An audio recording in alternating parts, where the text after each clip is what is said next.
శివశంకరి శరీర పరా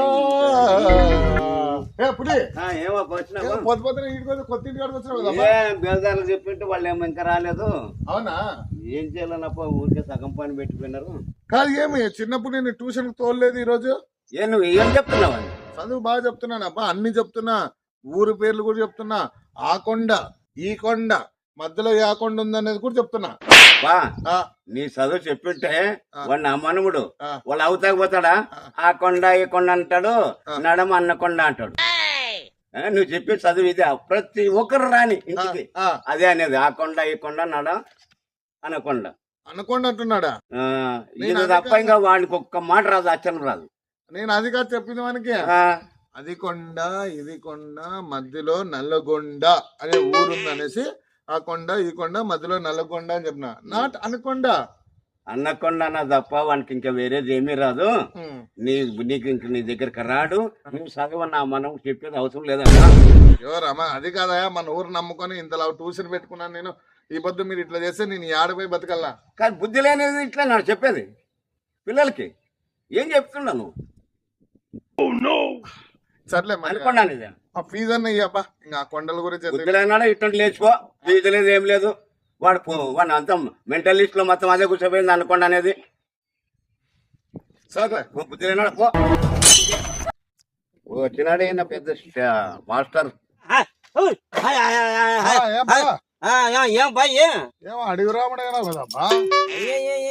మా పిల్లోళ్ళు స్కూల్ పోతారు కదా, అనంతపురంలో చదువుతుంటారు. ఆ పిల్లల్ని తెచ్చింటే నేను ఈడ ఎండుకేమని ఎన్నగొట్లు కాయాలి కదా, అవి పోతా ఉండు. దానికే వస్తున్నప్ప. ఏం వస్తువి? ఏం లేదు, ఇప్పుడు మన ట్యూషన్ ఉంది కదా, దాన్ని ఇంకా బాగా డెవలప్ చేద్దాం అనుకున్నా. నువ్వు ఇప్పుడు పాత స్టూడెంట్స్ అంతా తీసేసినాను, మీ పిల్లలంతా చేర్పి ఫీజు తక్కువ. కాదప్పా, ఆ పిల్లలు అనంతపురంలో అంత బాగా చదువుతారు. నువ్వే సరిగా చదువుకుంటే నీకు ఇంకెప్పుడు ఉద్యోగం వస్తా ఉండే.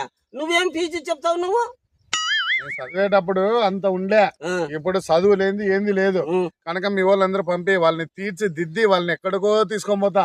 నువ్వు కాదురా, నువ్వు సరిగా నువ్వే దిద్దుకోలేవు, ఇంక వాళ్ళేడు దిద్దుతావురా నువ్వు.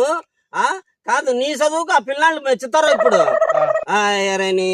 నీ చదువు నువ్వు అది ఉంటే నేను చెప్పి నువ్వు కూడా ఎంత పెద్ద ఎదుగుతూ ఉంటుంది. నీకే చదువు సరిగా, ఇంకా పిల్లలకి చెప్తావురా నువ్వు? నా బుద్ధి తక్కువ. నా బుద్ధి తక్కువ, నీకు మాట్లాడిచ్చిండే దానికి. ఒకప్పుడు బతకలేక బడి పంతులు అంటాండ్రి, ఇప్పుడు బతకలేక ట్యూషన్ పంతులు అయిందా? ఇంకా నేను జీవితంలో ట్యూషనే చెప్పును. నేను కూడా 4 గొర్రెలు బర్రెలు తెచ్చుకొని కాచుకుంటా. హాయ్ ఫ్రెండ్స్, చూసారు కదా ట్యూషన్ మాస్టర్ ఫీజు కష్టాలు ఎట్లుంటాయి అనేసి తీసినాం అనమాట. యాక్చువల్గా అంటే ఈ వీడియో మిమ్మల్ని అందరినీ సరదాగా నమ్మించడానికి అండ్ మరిన్ని వీడియోస్కి రెడీగా ఉండండి. ఇప్పటి నుంచి మన వీడియోలు రెగ్యులర్గా 3 రోజులకు ఒక వీడియో వస్తుంది. చూడండి, హ్యాపీగా నవ్వుకోండి. మీ వీరా కాదు, మీ పిల్లలు ఎవరైనా ఉన్నారు నా దగ్గర ట్యూషన్ కి పంపించండి. బాగా నేర్పిస్తారు చూడు, ఇట్లా ఏబిసి నేర్పమంటే శివుడు ముక్కు అంట. చితికాయ తక్కువ శివుడు ముక్కు. బాయ్, చితికాయ తక్కువ శివుడు ముక్కు. బాయ్.